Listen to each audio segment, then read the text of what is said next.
Chapter 1, Sparks in the Night. Arlo Martinez had never believed in love at first sight, until the night he saw Micah Rivers under the strobe lights of Luna Bar. The bass thumped like a heartbeat, pulsing through the crowded dance floor, and Arlo felt drawn through the throng by an unseen force. Micah stood by the DJ booth, his dark eyes glittering like polished onyx, a genuine smile lighting his features as he nodded along to the music. Arlo's breath caught. He approached slowly, heart pounding like the drums. Micah turned, and their eyes locked. In that instant, something unspoken passed between them, curiosity, desire, and the promise of something neither had felt before. "Hey," Arlo said, raising his voice over the music. "I'm Arlo." Micah's smile widened. "Micah, you look like you could use a dance partner." Arlo offered his hand. They danced until closing time, bodies moving in perfect sync, sweat mingling with laughter. When the music faded and the lights came up, Micah scribbled his number on a napkin. "Call me," he said. "I can't wait to see you again." Arlo clutched the napkin, adrenaline coursing through his veins. It felt as though the world had shifted on its axis, tilting him toward something new, something thrilling. That night he fell asleep with a smile, Micah's number pressed into his palm like a talisman. Chapter 2, Intimate Confessions. Arlo's apartment overlooked a quiet strip of downtown, late-night neon bleeding through the curtains.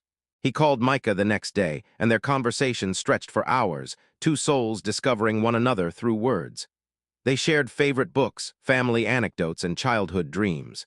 Arlo learned that Micah was an illustrator, a dream he pursued despite his parents' insistence that he find a real job. Micah discovered that Arlo taught at the local community college, a job he adored for its ability to inspire. Their first date was at a small cafe renowned for its dark roast coffee and chocolate croissants. Micah arrived in a navy blue blazer, his hair styled in a loose undercut, and Arlo felt his chest tighten. Over steaming cups of coffee, they talked about art, literature, and the laughter that bubbled up when Micah revealed a childhood fascination with marine biology. He'd once tried to befriend a dolphin at the city aquarium, convinced it had telepathic abilities. By the second week, they were inseparable.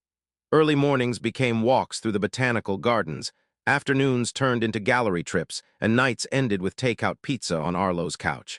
Their chemistry crackled in every kiss, every lingering glance, every time Arlo brushed a stray lock of hair from Micah's forehead. He wrote poems about Micah's smile, calling it "the sunrise that lit my darkest hours." Micah painted Arlo's portrait, every brushstroke conveying longing and tenderness. Chapter 3, Shadows on the Horizon. 6 months in, Arlo believed he had found something unbreakable. His friends joked that he was head over heels, and he didn't argue. When Micah moved into his one-bedroom apartment downstairs, Arlo offered his spare bedroom. They spent Sunday mornings arguing over the best way to load the dishwasher and Saturday nights cuddled on the couch watching midnight movies. They were the picture of domestic bliss. But beneath the surface, tension began to ripple like a current beneath still water. Micah's freelance illustration work demanded late nights, deadlines, last-minute changes, client demands. Arlo understood. He'd once dreamed of being a full-time writer before finding his calling in teaching. But every time Micah dropped his keys on the counter at 2 a.m., Arlo's chest twisted with worry. He tried to reassure himself, telling his friends, "He's just busy, that's all." Arlo's world began to shrink. He checked Micah's phone more often, claimed he was worried he was overworked. But in truth, he was beginning to feel a sharp pang of insecurity. On the rare occasions Micah was away visiting family, Arlo spent restless nights listening to the creaks of the apartment, heart hammering until dawn. Chapter 4, The Betrayal. One Friday evening, Arlo waited for Micah to return from a supposed bookstore meeting. He heated leftover soup and sipped Merlot, peering through the window as headlights flickered past. At 11:30 p.m., he realized Micah's car hadn't pulled into the driveway. His worry solidified into dread. He tried calling, but Micah's phone went to voicemail. At 1 a.m., Arlo's unease overwhelmed him. He grabbed his keys, coat, and left his apartment, heart pounding like a tribal drum. He drove to the address Micah had given for the bookstore, an indie shop in a neighboring district. The sign outside read Elysian words, but the lights were off. Arlo searched the sidewalks until he found a cafe still open.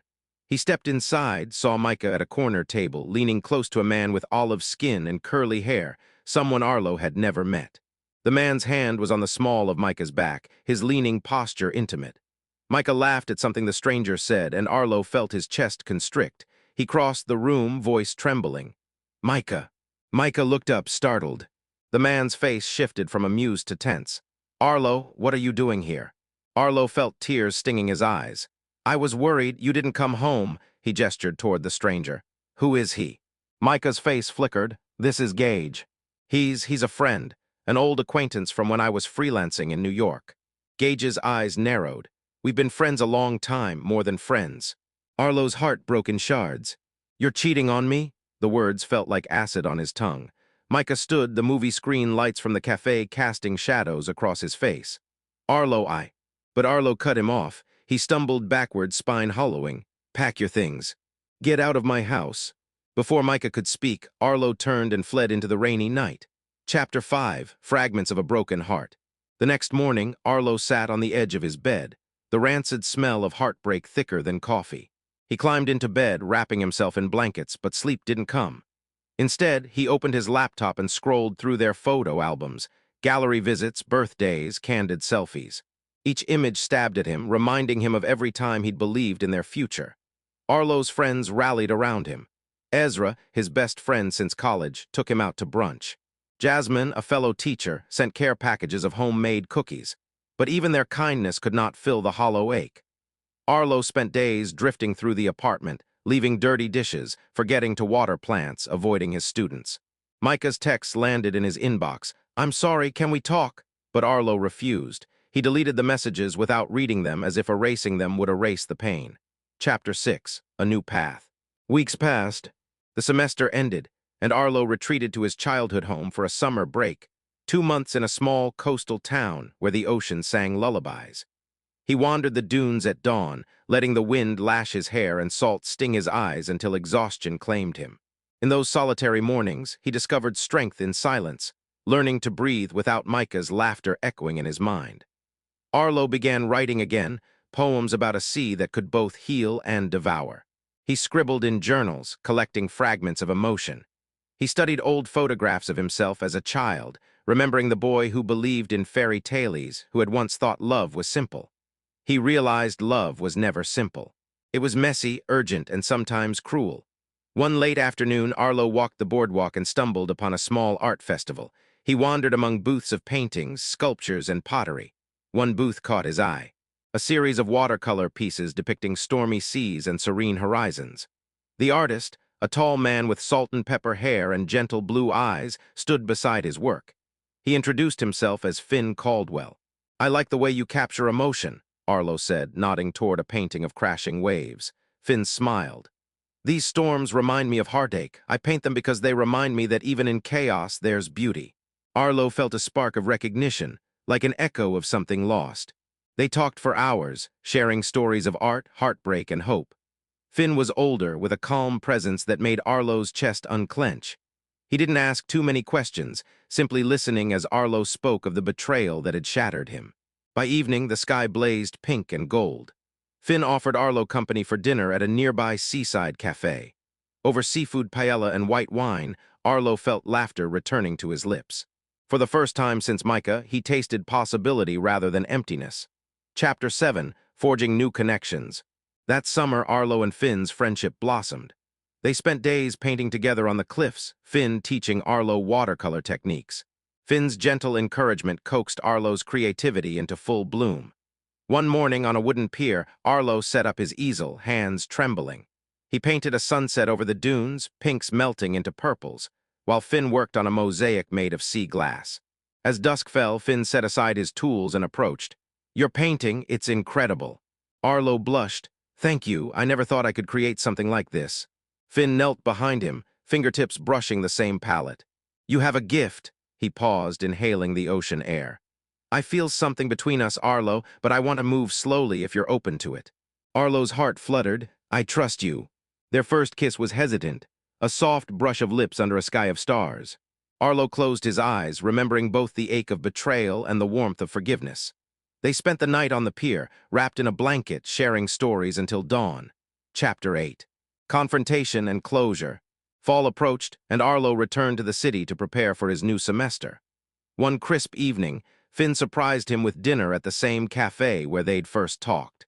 Arlo's phone buzzed with a message that made his skin crawl. Micah was in town and wanted to meet. Arlo swallowed, staring at the words. I need to explain. Finn, sensing his turmoil, reached across the table. You don't have to go. Arlo shook his head. I need closure. They agreed to meet the next day at Luna Bar, where it had all begun. Arlo arrived early, heart thudding. The bar's neon lights felt harsh, flaring in his memory. Micah appeared looking both contrite and anxious. His eyes were rimmed red as though he'd been crying. Arlo, Micah said, voice raw, thank you for meeting me. Arlo nodded, bracing. You hurt me. Micah closed his eyes, gathering courage. I know I was a coward. I was attracted to Gage because he offered an escape, something thrilling.